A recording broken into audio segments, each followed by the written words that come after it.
All right. What's good, people? Hope everybody's well.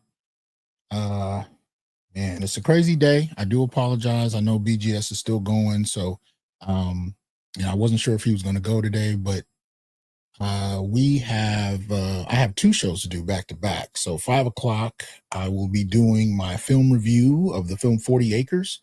That will be on Patreon for my film review folk. If you're interested in joining the discussion, make sure you just sign up for the film review component of my Patreon page and come on up and join in.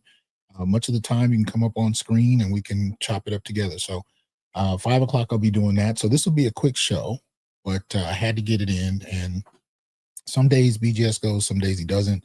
And I wasn't sure what time. So my apologies for splitting that. Anyway, hope everybody's well. Shout out to Reynolds.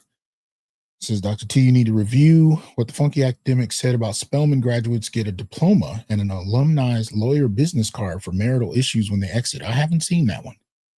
All right. So I'm assuming that's one of his latest shows. Let me know. Shout out to Leo. Shout out to Adric. Corey, what's good? Gold Professor, what's going on? Like, share, subscribe, join, and donate. Support the channel so we can continue to bring you this independent black male thought. Let me get this in here just right. All right. So let me continue. So Malika, what's good with you, man? We got Ahmed in the house. Very little dropping information. Much appreciated, good brother. I hope you're well. And shout out to Barry for the donation. Appreciate that. Right. So y'all follow suit. Tiger Crane, appreciate you, brother. Says peace and protection upon the mods and supporters of this channel in the chat. There you go. Got Dell in the house. Just what I needed this afternoon. Yeah, Jeremiah, what's up? Fred, Ghetto User, what's going on? Got Booker T. Let's see here. Kier, what's going on? Hope I pronounced that right. What's up, Gail? Hope you're well. Nightfall, what's up? Hope everybody's good. Got a few things to get into today. I just want to make sure that you guys are prepared for tonight. Now, don't forget also, if you haven't already, go ahead and pick up Solutions for Anti-Black Misandry by yours truly. They just made it into a paperback. For some reason, this branch of Rutledge, they like to do hard copies first. And then only after a certain number are sold do they do paperbacks, which I don't particularly understand. I prefer paperbacks actually, but it is what it is. So if you haven't picked it up yet, go ahead and pick it up and support the book. Shout out to AB. What's good with you, man? I don't know if you're doing a show tonight, but you know you're always welcome. Come on through the film review at 5 o'clock for the film 40 Acres. Y'all know I do film reviews every 1st and 15th on Patreon. So we're going to jump in to that tonight. So we got Nobility in the house. Right? All right. Pirate, what's up? Yeah. So got a little something to get into, and we're going to cover a couple other things. But tonight, I got a friend of mine who hasn't been on the show in a minute, who is kind enough to come back through. He's incredibly busy. He's all over the world. Frequently drop elements of his story without shouting his name out necessarily. Shout out to Ghetto User for that support, man. Appreciate that. Because I don't always want to put too much of his business out, but you know, I'm also very supportive and proud of him. Shout out to Audrey for the Cash App, generous Cash App, much appreciated. Thank you very much. The $200 drop, much appreciated. And I hope I pronounced your name properly. If I didn't, I apologize. But let me go ahead and bring up my good brother. This is my brother Jelaba Baba. What's going on, man? I'm all good, brother. How about you? Doing well. Passport OG in the house. What's up, man? We doing a film review at 5, so I hope you can come through in about an hour. We're watching 40 Acres. But yeah, you and I were talking earlier this week. You know, when this is when he has time. You know, because the brother's he's all over the world. I never know when he's leaving, brother, what country. You know, stop it, brother. When we speak, I always got to be like, well, what country are you calling from? Like, what's going on? You know, but Why you do me like that, brother? Why you do me like that? But he's also been through a lot of the stuff we've been talking about for the last decade. He went through in the 80s. And he's come up before and he's talked a little bit about bits and pieces of his life, but there was this particular slice of some experiences he had, but that I wanted to get him to talk about today. So we're going to get into that in a little bit. In the meantime, I'm going to introduce you guys to a piece that I just posted on my blog earlier today. I've been a little more active over there than you, as opposed to my usual flow. Usually I just do a few pieces a year, but this last couple months I've been a little more busy. So let me take you over to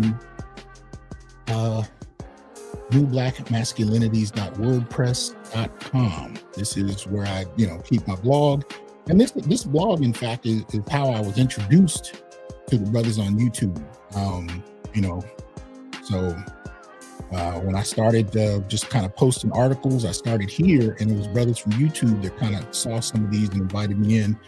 Shout out to Obsidian. He was the first one to invite me in, and that's where I met BGS and Angry Man and all of them. And this is when all the brothers would often broadcast together, and chop it up together. So this is how I kind of met them. But I never stopped putting stuff on my blog. So as you can see, the pinned article will always be the 19-point Black male political agenda. So if you're unfamiliar, you definitely want to check that out. Right? The latest one I posted was this morning. And it's called Are Black Marriages Increasing or Decreasing? Right? And it's a very short piece, which is why we're going to go through it, because it's not the main topic, but there's some things in here I had to go through. And this is in response, or really not even a response. I usually respond. This is a reaction to a 47-second post or video that Medium Man did. If you don't know, I am a supporter of Medium Man's channel. I like a lot of what he does, especially because he deals with data. He deals with stats, and I appreciate that. And he's very thorough when he goes through them, and I can't help but appreciate that. So I'm often sharing on Facebook a lot of his videos, and I'm trying to catalog them for my own purposes because he drops a lot of information. But I'm going to read through this. It's a quick piece, and then I'm going to play you the video. Actually, I'll reverse that, and you can see what's going on here. So it's called Are Black Marriages Increasing or Decreasing? And let's see if we can play it through the blog. Marriage is not... Okay, so if you heard him just then, give me a 1 in the chat if you were able to hear him. Let's see if you guys were able. Somebody give me a 1 if you heard him. There we go. Malika said he could. Beautiful. All right. So like I said, this is only 47 seconds. So this is going to go quickly, but check this out. This one is dealing with, well, I'll let him tell you. Fair use. Here we go. Marriage is not a solo decision. It's about mutual selection, which starts with the man.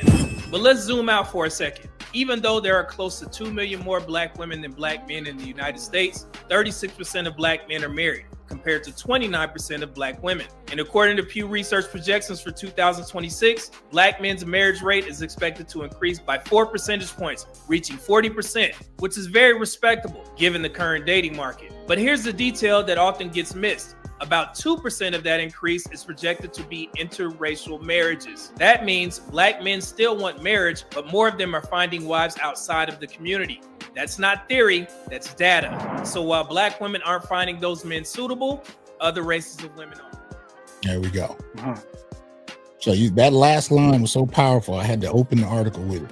So while Black women aren't finding those Black men, is what he's really referring to, suitable, other groups of women are. So in response to that, I just, I wrote 47 seconds by Medium Man on the projected increase for Black male marriages, but half of those are projected to be interracial.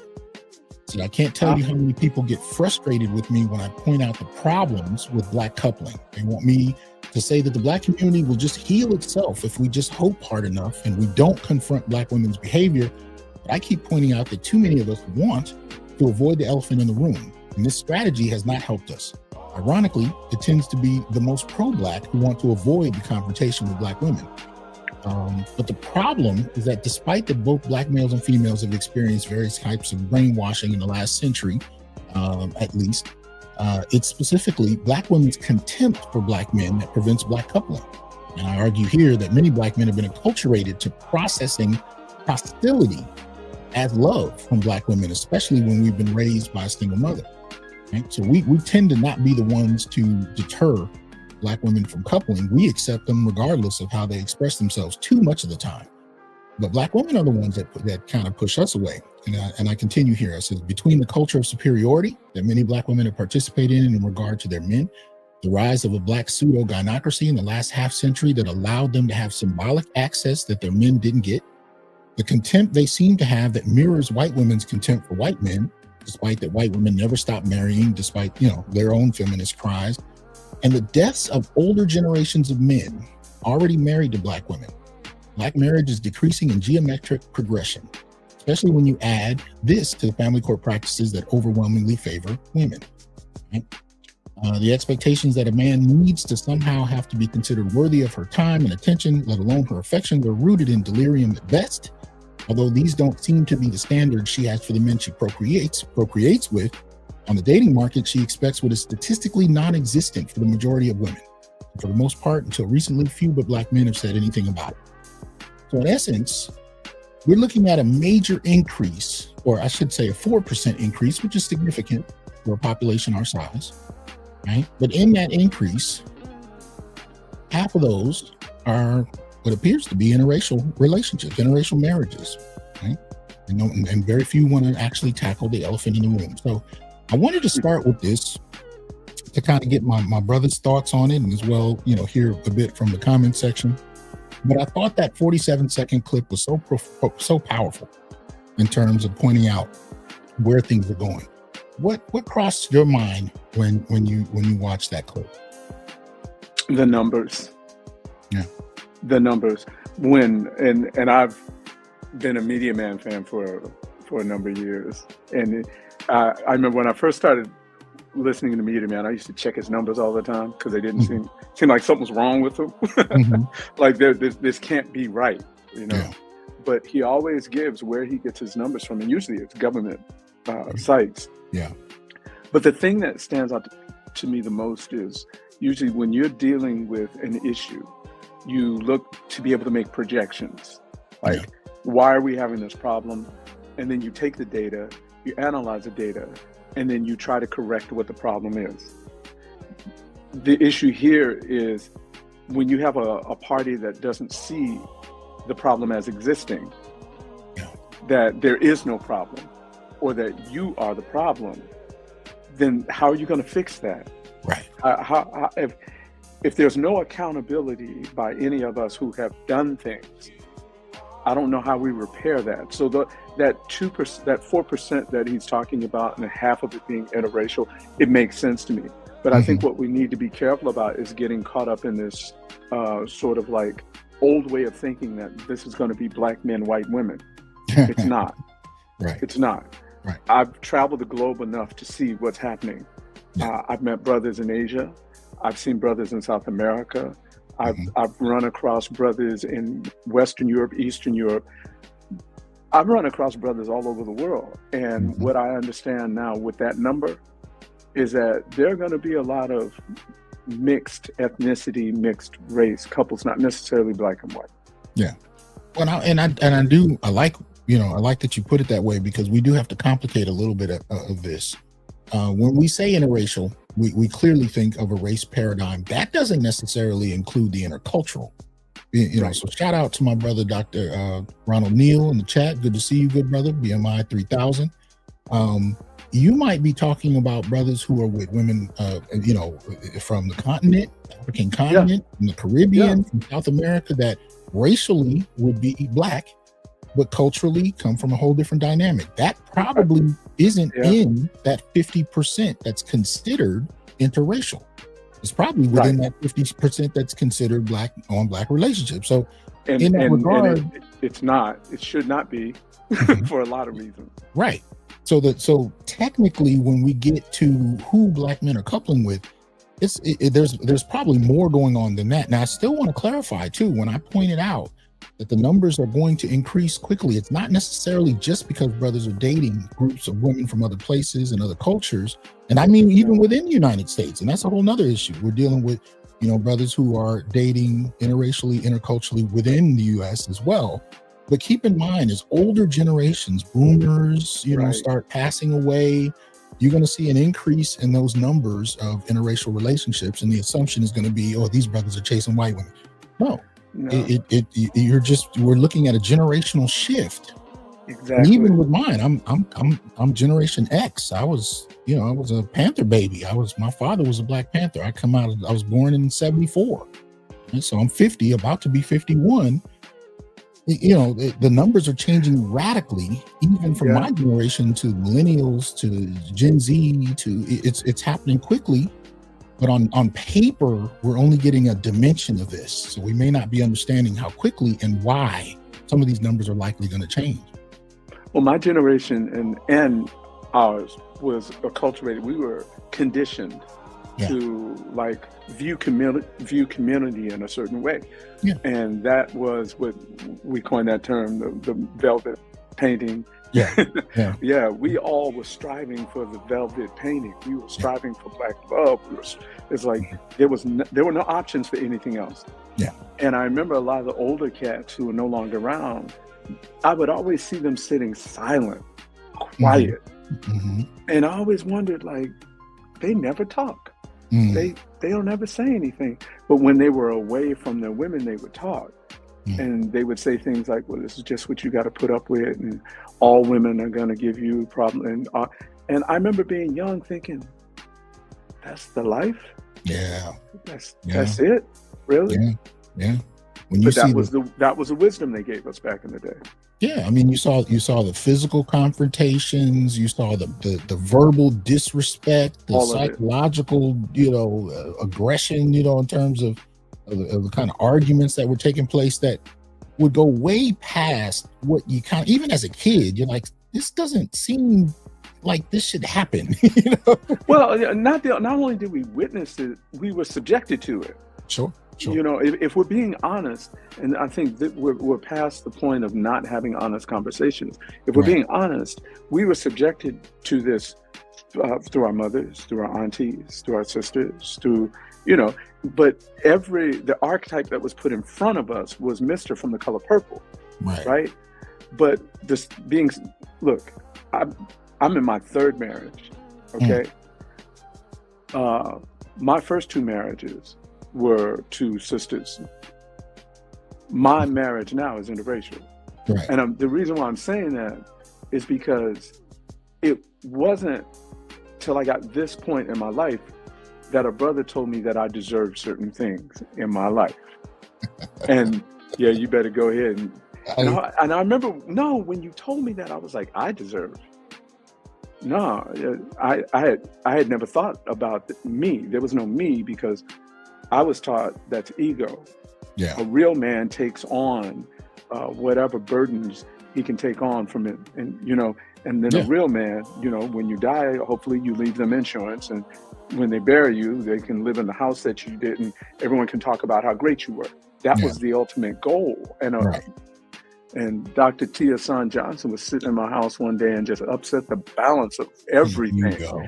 Was it 20-something years ago? It was like 20-something years ago. Yeah, man. And you said, you deserve to be loved. You deserve this. And I was like, me? But that's when it all started, brother. Man, I wasn't even listening to myself when I said that to you. It's, we can say things to other people that we don't think to apply to ourselves. All the time. And so I didn't even see that. But we grew up going through a certain set of beliefs. I mean, we come out of Black nationalism, we come out of Pan-Africanism. There were certain ideas, like having a family was a revolutionary responsibility. John Henry Clark, marriage is a revolutionary responsibility. Yeah. And we came up in that framework, but nobody ever said that you shouldn't have to put up with certain types of disrespect or behavior. Those were things that we eventually, began to walk away from, but we were not taught that those were things that you should be able to do, that you didn't need to tolerate that. No, those things defined our masculinity at the time. That's what defined our masculinity. Yeah. And walking away or expressing that you were actually had human needs and wants and desires. Today, a lot of women call that, oh, he's just being sassy. Right. You're shamed for being human. Yeah. But back then, putting up with it, which is why, what did we have? The highest rates of hypertension, high blood pressure, heart deaths, diabetes. Right. I mean, all of these things weren't just byproducts of our diet. They were byproducts of how we were defining ourselves. Yeah. And enduring stress, yeah, brother. Shout out to Gold Professor for the donation, appreciate that. BGS in the house, what's up, man? My apologies for dropping in, but I got to do a 5 o'clock film review, so we had to start at 4. I wasn't sure if you were going to go today, so I apologize for stepping in. You got BGS in the house.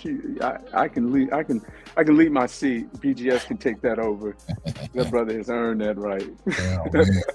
So, so I wanted to kind of start with this because, the kind of just the reflection on where Black marriage is going, most particularly for Black men. Now, I didn't expect that the numbers for us were going to go up, but it makes sense when you kind of think about, brothers exploring their options across the board.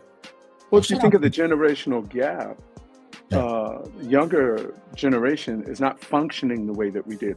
They're not acculturated or conditioned the same way that we were, and they've been their world is a lot smaller. They've been exposed to so much more than we were coming up. So it makes sense when you really take a look at it. Yeah. Shout out to my boy Adisa. I hope you're well, good brother. And then when you factor in these boys, now this is the weird part. When my son was in elementary, middle, and high school, when he would tell me how the Black girls acted on campus, it was the same as when I was a kid. But when I was a kid, it was considered, we were just supposed to be with Black women. So that was just what you accepted. These young men don't have that same type of framework, as you were pointing out. So when they're watching how these young girls are acting in terms of mirroring their mothers and their older sisters and whatever else, they're not looking at that like, I have to figure out how to deal with this. They've completely checked out in too many instances. And I'm saying that to say, people have no sense of what this next 20 to 50 years is going to bring about unless there's some kind of major change. So this particular video that Media Man dropped is incredibly important because it speaks to the shift. Now, the shift has already started, but we're seeing those numbers kick in a way we just hadn't seen in a while. Well, you have to remember too, like our generations before us and even our generations, we pedestalized our women. We actually deified we did. Our women. And that is a position, that is something that we did out of conditioning. Yes. Not necessarily out of like, this is what we're actually dealing with. It was like we were trying to prop up.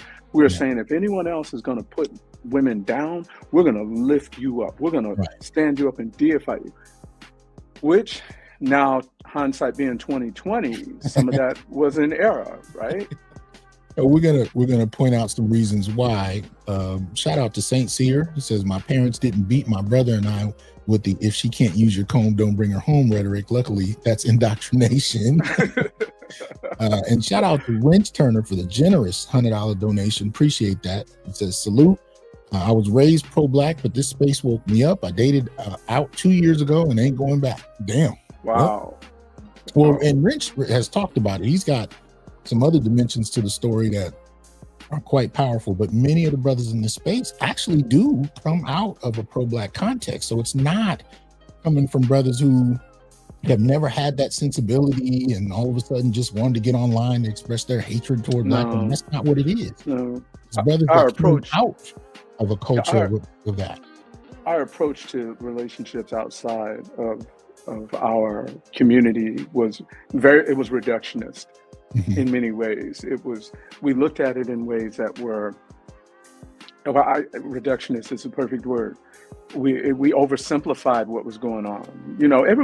Most of us have read the ISIS papers, right? When we talked about the interracial relationships, they were from the viewpoint of Afrocentric psychology. But we were missing some things. Yeah. We didn't realize we were missing components of the equation. Yeah, man. So we oversimplified, we reductionist. Well, then you find out that some of our master teachers in the last, from the middle of the 20th century onward, when you find out about their personal lives, which is a whole nother show that I got to get permission. Careful now, Doc. Careful, brother. Yeah, I got to get permission before I can speak in detail. But I will say, a lot of the master teachers that we studied under, in terms of their personal lives, they needed a lot of the stuff we talk about casually online and in red pill spaces. They didn't have it. They had the communal responsibility, but then, personally, they were living lives of, just pain on a family level, relationship level, and they went through the same things that we talk about. Right? I was there. I witnessed so much of it, and I know what you're talking about. And there was a front-facing life that everyone saw in the community. Yeah. But there was a personal aspect that many people didn't get to see for some of our greatest thinkers, for some of our most profound people in our community. And I'll put it this way. Since I can't name names yet. Think of a master teacher that's no longer with us and research how they passed.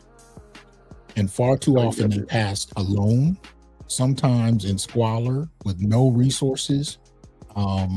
It's but at the end of the day, they went through the stuff we're talking about, but there was no conversation about how to navigate it. Now, I want to shift gears a little bit here to get into the main topic of the show, because we don't have a whole lot of time. So as I told you, this is the recent piece I put up this morning. It's very short, and I try to keep these very short now. I used to do long academic essays on this blog, but you'll notice that most of them are very short because I'm just trying to put out a little bit of information and get people thinking about some things. One prior to that, and some of these are responses to videos like this one. So this one is called Begging from the Men They've Been Trained to Hate. And that's actually in response to a video of a list where you see woman after woman begging for money and resources from men that black men they learned to hate. Prior to that, I dropped the Magical She-Grow, Black Women and the Neo-Worship of White Men in Woke Media. So if you haven't checked that out, you might want to.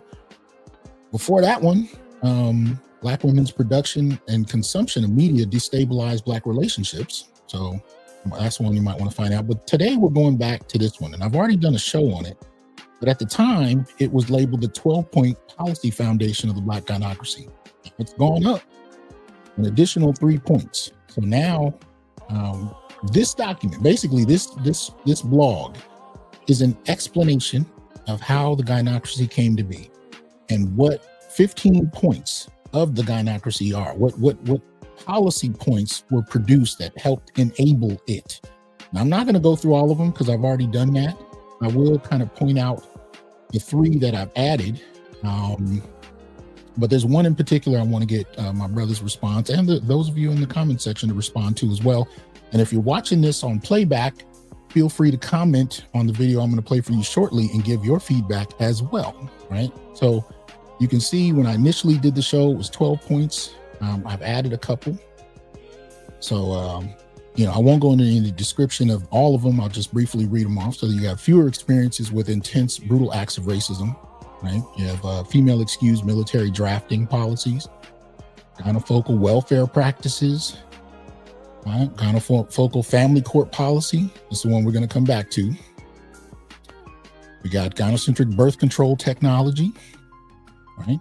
Title IX, gynocentric in focus, gynocentric K through 12, more access to need-based financial aid, particularly Pell Grants, affirmative action hiring, gynocentric in focus, right?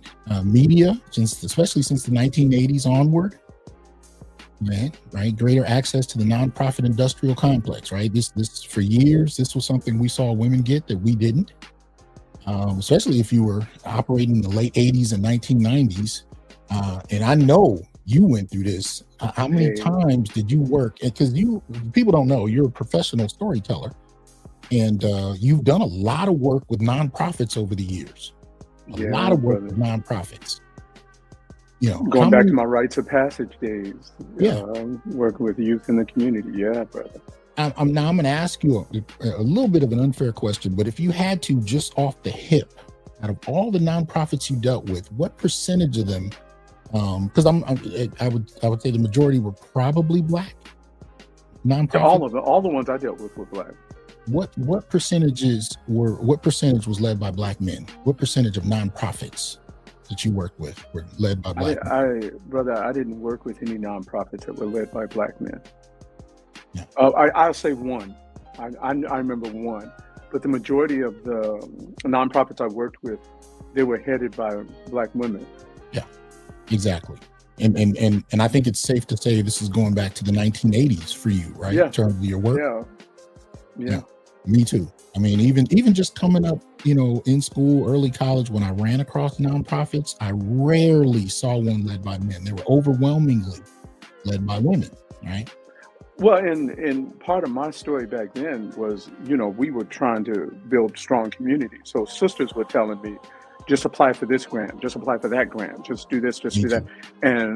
And in my youth, I was chasing these grants. I mean, I had learned to write grants like nobody's business.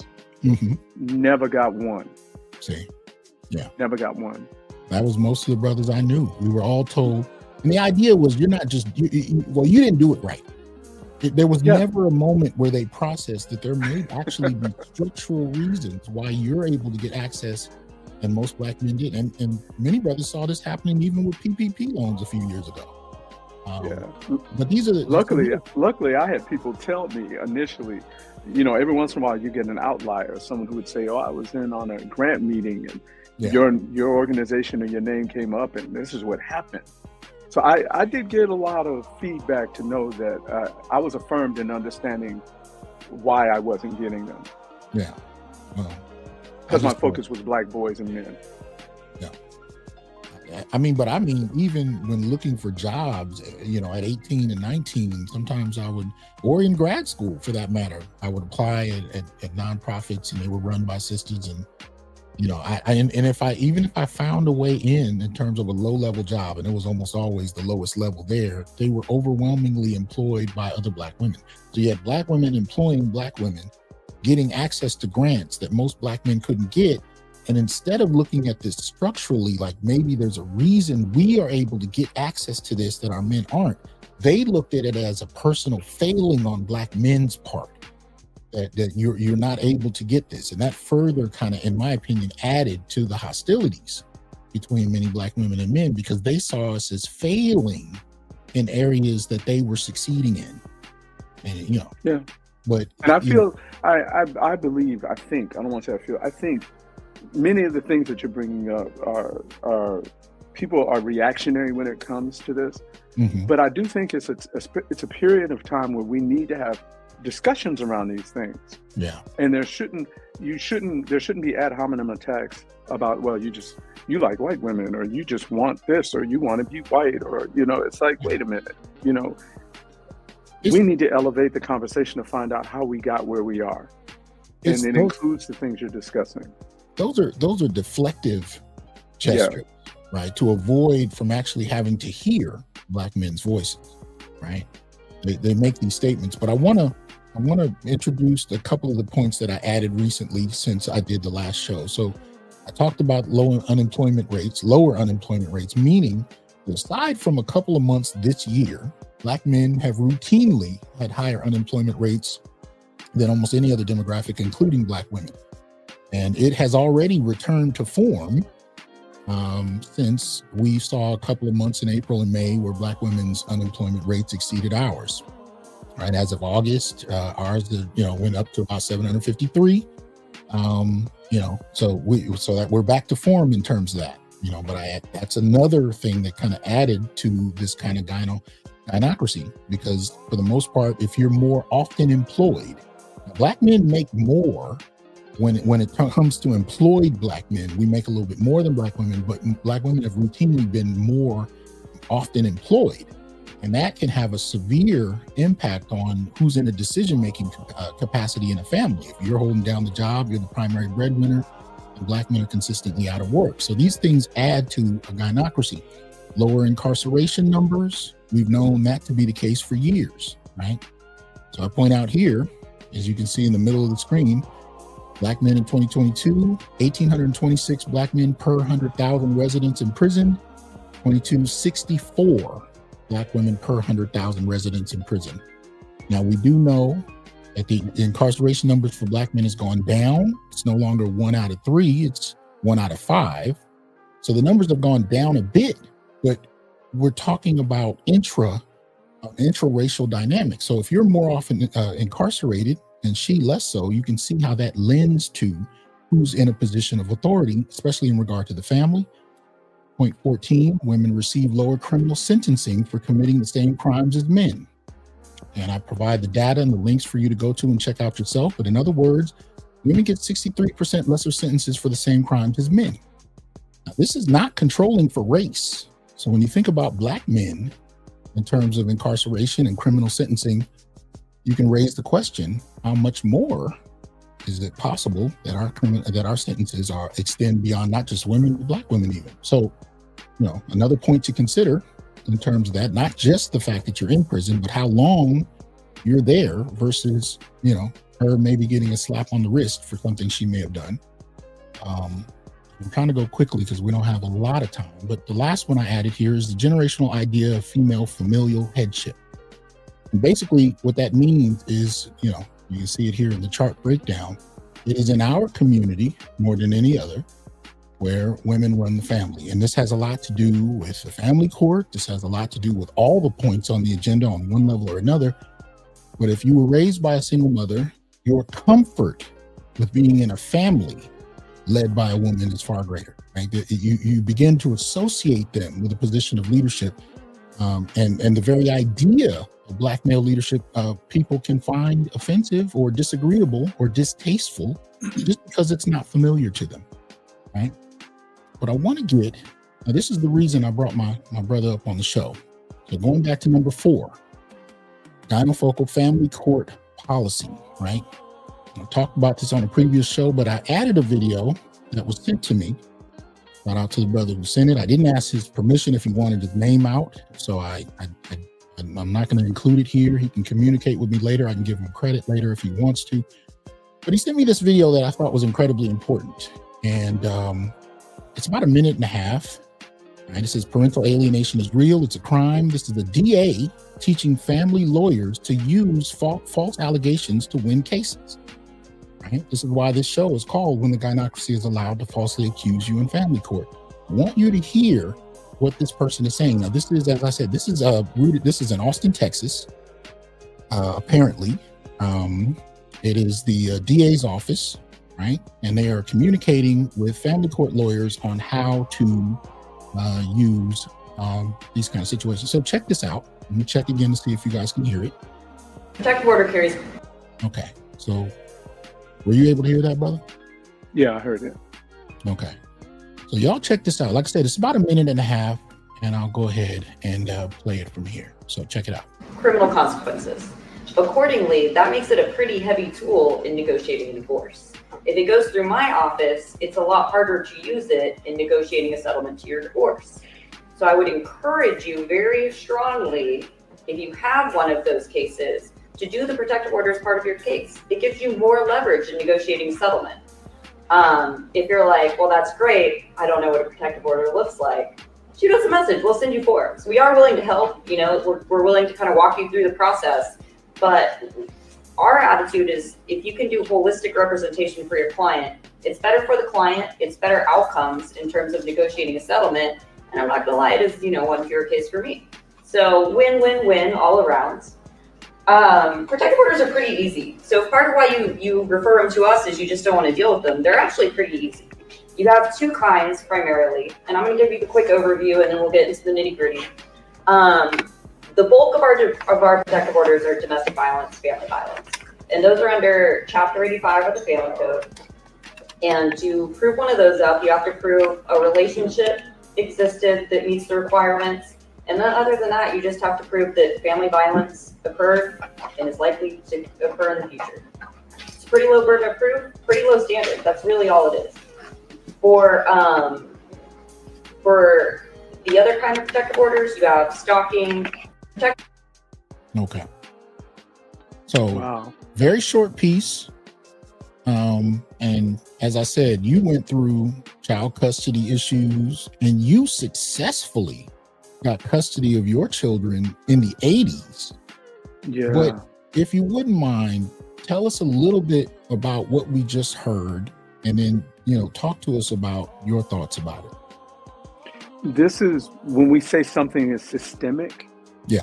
This is what we're talking about. Yep. And for decades, Black men have been told that we are being hyperbolic and saying that the system is against us. Black men have been told, no, it's fair. Justice is blind. Even though those of us who've been through family court understand, no, there's no balance in family court. There's no justice. This is just evidence of what we have been talking about. That's all this is. Using the system as leverage.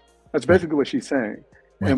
And when I was coming through family court system, it was very common, whether you had ever committed any acts of violence, whether you had done anything, for the woman that you were divorcing to scream acts of violence had been committed and get protective orders against you. And when you go to court with a protective order against you and you're a Black man standing in court, all bets are off on you at that point, because you are a walking archetype of violence. And remember, I was coming out of the Reagan era through what I was going through with family court. So the way that I dealt with it, I went to war. Right. I came from that generation where we had the art of war and Jeet Kune Do and martial arts and the Pan-Africanist revolutionary, and revolution will not be televised. And it was like we had to be a different way of thinking. So when I was going through my family court stuff, I knew that this stuff existed. I was aware of it. I didn't doubt myself. So I gave all my energy. I gave everything I had. And, we didn't have internet. So back then, it's kind of funny now when I think about it. I used to go to the library all the time. Mm-hmm. It started with these books. They were called Nolo Press books. Mm. And they would tell you how to file for divorce, how to do family court, and all this other kind of stuff. And that was my foundation. But anytime you would go to court, the clerks would say, we can't give you legal advice. We can't help you with this. You need to get an attorney. My ex would go to court, and many of the clerks were sisters. Right. And when she would go to court, they would be like, girl, you need this paperwork. Here, fill out this, you need this, and I'll check it over when you come back. But when I walked the door, it was no legal advice. Right. But long, I don't want to, yes, I do, because brothers need to hear this stuff. Because I knew that I had to travel, that I had to function a different way, because I could not afford a protective order. Mm. I could not afford to put my hands on her. I could not afford a police report. I could not afford any of that. Mm-hmm. Because my worst nightmare was her raising these kids, and then when they became adults, coming at me with all that she had put into them. Right. That was my worst nightmare. So I spent nights in libraries, brother, and going from Nolo Press, I started seeing that legal books weren't as complicated as people think they are, especially when you get down to the nitty-gritty of what you're looking for as far as family court and things like that. Now, full disclosure, I was working as a security guard in my youth. I didn't have a lot of money, but I was hustling and humping to pay fees and get an attorney. And fast forward, how did I get custody? It was in South Carolina. And when I was going to court, I knew I was going to face my ex. So I went and I looked for a female Black attorney. Mm-hmm. I wanted a female attorney, Black attorney, to represent me in court. And when I went, I remember I interviewed a couple, and there was one, she had a great reputation, but when I walked into her office, she said, you're not going to win this case. Mm-hmm. Fathers don't get custody. And you are not going to get custody, and I think you're wasting your money. Mm-hmm. But I was a little cocky because I knew my level of intelligence, and I didn't care what she was saying, and I let her know, you work for me. I'm hiring you. I'm willing to pay your rate, but you're going to represent me the way that I want to be represented. And I told her, I said, you don't have to write your case. All you have to do is be my mouthpiece. And it was enough money that she wasn't going to walk away from it. She thought she was going to, like, I was going to put something in front of her and she was just going to do it and then walk out. I bought her a case. I bought her a real case. Mm-hmm. And I had written all the briefs myself. I'm not an attorney. But when brothers go to war, you better watch out. Yeah. Because when we are singularly focused, we are capable of creating miracles. I put this case in front of her and she said, "You wrote this?" I said, "Yeah, all I want you to do is represent me in court. I'll pay your fee." We get into court. She starts going through the case the way I told her. Now, keep in mind, she is a lawyer, right? Law school trained. I'm a security guard. Okay? She starts representing the case. I'm writing her notes, putting it off to the side, and she starts winning. And she starts puffing out her chest, and she starts looking around, and you can see in her face, like, wait a minute, this is going the way he said it could go. And then she wants to start taking credit for it. But long story short, I won because I was willing to give up my life to make sure that I could raise my children, to do what was necessary. And look, I hired private investigators. I mean, anything you could imagine, I did. And I think for about 3 or 4 years, I lived on bologna and white bread sandwiches. There you go. There you go. I did what I had to do. I don't look for any accolades for that. But when I'm talking to brothers, I always say, you got to go deep. You got to dig deep. Yeah. I couldn't afford to be like, I didn't drink. I didn't smoke. I was singularly focused. And you were actually successful in getting custody. And from what I remember, there were times where it was, first of all, she was supposed to pay you child support at some point. You know what? Okay. She was supposed to. It was minimal. I mean, it was like $25 per child. It was something ridiculous. Something that even back then, it was like, what? $25 per child? It was something ridiculous. She was so pissed off, she didn't pay it. Right. And she ended up going to court for being in arrears, and they put her in handcuffs and took her away. And this was in the late 80s. And I remember her mother calling me saying, you have to stop this. You have to do something about this. And I remember I had told her mother when they first put these things in motion that you don't know what you're doing, that there's going to be a price that you're going to have to pay for this. And when they started going through all the things that I knew they would go through because I had done my work, I had no empathy. I had no feelings. My only feelings and concerns were for my children. And people will say, well, that's their mother. And this is what nobody ever gave a damn about a father's position. So I had to go a whole next level. Even today, you see these court cases where men find out they're not the biological father. Yep. Right. And he's like, I still love the child and I'm still going to raise this child. I've been around, and everybody's applauding. And I'm like, wait a minute. What about the biological father? No one ever considers the violation against that man who should have been able to have a relationship with his child, but never even knew he had a child because this man over here had more resources.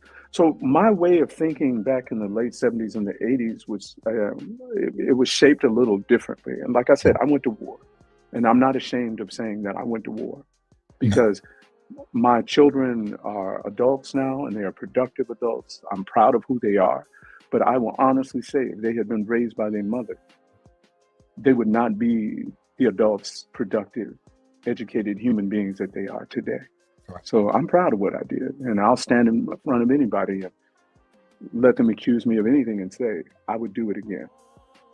Well, I wanted you to drop a word on it because I know, man, even though it's 2025, how many brothers, and you can see them in the chat, are still wrestling with these kind of dynamics.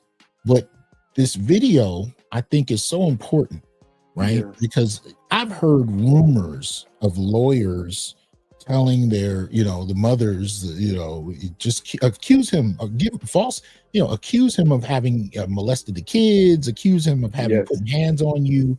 And even with no evidence, you'll more than likely get the judgment we're looking for. But I had never run across a video of a DA telling this to family lawyers. To my ex's credit, we were in court. The judge was asking her, has he ever been violent with you or the children? Right. They were trying to give her an out.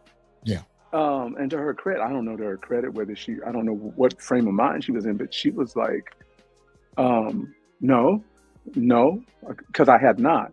Right. And ironically, my saving grace was her father.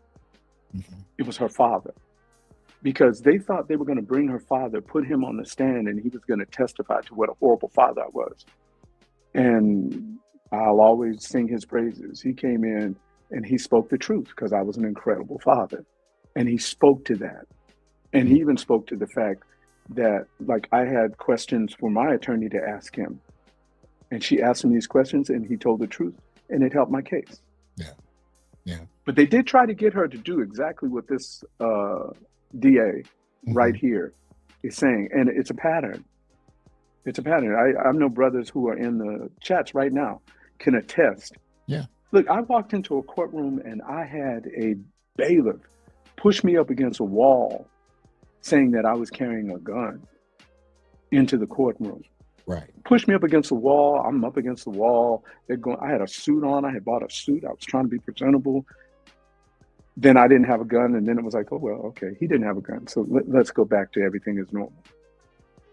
See, this what I want people to understand, and this is most particularly the brothers who are coming across this show, the things that Black men have endured that we have had to contest against just to exist, those things were more often than not structural, systemic, and policy based. See, much of the time I hear people talking about this stuff and we almost talk about it like it's just something happened to us individually. It's just something my ex-wife has tried to do or my ex-girlfriend or whatever. No. We talk about it individually and we think about it along those terms. But the reason I wrote this document and provided the evidence is in quick form, so it's easily accessible, it's easily legible. You don't have to have, a doctorate to go through it. I'm trying to put this in the hands of Black men just as a reminder, or if you haven't thought about it at all, a clarification that this is not accidental. You didn't get falsely accused in your divorce of having done something to her or the kids just because she was in a bad mood. These were structural options that she was given that allowed her to secure judgments at your expense and, of course, at the children's expense as well. These things are not determined by her. She doesn't get to create these policies, but she does get to take advantage of them. And so when you're in a scenario like that and you're seeing the numbers on marriage in the Black community and you're hearing the statistics on divorce and what's going on, you have to also understand how all of these various policies contribute to that. And one of the things I want to make sure you walk out of here with, if you especially if you've never seen my show before, the fact what we call the gynocracy, right? In and of itself, all of these 15 points that I talk about that secured its existence and put women in a position of authority in regard to the family. These are all things that one, we don't have the power to create ourselves. These were created and these were options that she was able to take advantage of at our expense. And the stereotypes about Black men being monsters, especially popularized after slavery is over, those stereotypes help further contribute to her being able to get this. So in other words, when she falsely accuses you, it's one thing that men experience, especially in the West, even white men. If his wife says that he put hands on her, there's a narrative about men that makes it more believable than not. But for Black men, it's doubly so because we have a history of being stereotyped as violent, monsters, rapists, so on and so forth. So when she makes that accusation against the Black man in family court, it's that much more potent. Just like you're talking about walking into court and being accused of having a gun. It's more believable that as a Black man in court, you had a gun, as opposed to any other man just standing there. And they take advantage. They weaponize a set of stereotypes that we've been fighting against for a century. They're further weaponized against us, even within our own families. When you start talking about blue leashing, when she calls the police or takes you to court, it rests on the stereotypes of Black male violence. But they've been incentivized. Don't forget that they have been incentivized to weaponize these things. There is an exchange of resources if you are willing, and this was what I call the desecration of the Black family. It's the dissolution of the Black family was when they started implementing these things in the 50s, 60s, and 70s. I witnessed the destruction of our foundational families. I watched it happen for paychecks, for money, for resources. Look, look. I saw women get degrees, right? Going through the system, going off welfare, food stamps, going through the system, getting to college, getting grants, and getting degrees, and going off of welfare, going off of food stamps, going off of that stuff. That was not a track that brothers had. Well, a couple of years ago, I reported how having welfare, they opened it up to being able to purchase homes using it. And that was something that most Black men didn't have either. But shout out to KT King, who reminds us about something I was about to say a moment ago when you brought it up. Title 4D, incentives paid to the state from the federal government. So when you look at it from that vantage point, when the DA's office is telling family court lawyers to motivate their clients to falsely accuse, that and they're more than likely going to get judgments in their favor, the court's incentivization coming from state resources is further enhanced. So you can see the chain of incentives that leave you in a horrible position. And I want Black men to remember, while we deal with these issues, that they weren't just based on, one individual here or there, that these were structural in practice. Now we got to leave. It's 5 o'clock. I got to start a show on Patreon again for the film review for 40 Acres. The last thing I wanted to say very briefly is you probably just introduced the 16th point of what has reinforced this gynocracy. It's something you said about 10 minutes ago when you mentioned DNA. The fact that we didn't have accessible DNA evidence about child parentage has further given Black women control of the family. She was able to say whose kid it was, and she was able to use the court to enforce her will. And how many generations of Black men have been lied to about the parentage of a child? Now, they could talk about how many Black men had affairs, babies out of wedlock, but nobody wants to come up and admit that they had multiple kids from other men while married. Nobody wants to talk about that. Remember that phrase, the redheaded stepchild? It refers to the kid that really isn't Papa's, but he's raising him nonetheless. Nobody wants to talk about that. But that was another example of how women were able to manipulate control of the family through we in the 30th not percentile? Having DNA technology. Aren't we in 30th percentile of there being not the biological parent, biological father? We're up in the 30% area, aren't we? For those who test it, so it's not just everybody, but for those who go to get tested, depending that's on a big number. Yeah, that's a big number, brother. 30% who test. And then in certain countries like Jamaica and Nigeria, the numbers go up considerably. Yeah, I've heard numbers somewhere between 70 and 90% of those tested. But just think about the power in the West, in particular, with a gynocentric family court. Think about the power of us not having DNA testing technology and what that has allowed the family to look like and under whose control and direction that has gone in. So I think you've just added the 16th point that I'm going to go back and add to this later. But I want to thank you for coming, brother. I know you're busy. I appreciate it. Shout out to everybody who came through. If you got a closing statement, feel free to drop it because we're going to have to get off here pretty quickly. It's an honor, brother. Always an honor to share and chop it up with you. Always an honor. The honor is definitely mine, brother. Appreciate it. Shout out to all of you that came through. Give your thoughts in the comment section. And if you're watching this on the replay, do the same. If you're so interested, I put the link at the bottom of the screen. Go to our Patreon. Join us for the conversation on 40 Acres, which came out last year. And I'll holler at y'all later. Peace. Take care of yourselves out there, brothers. Take care of yourselves.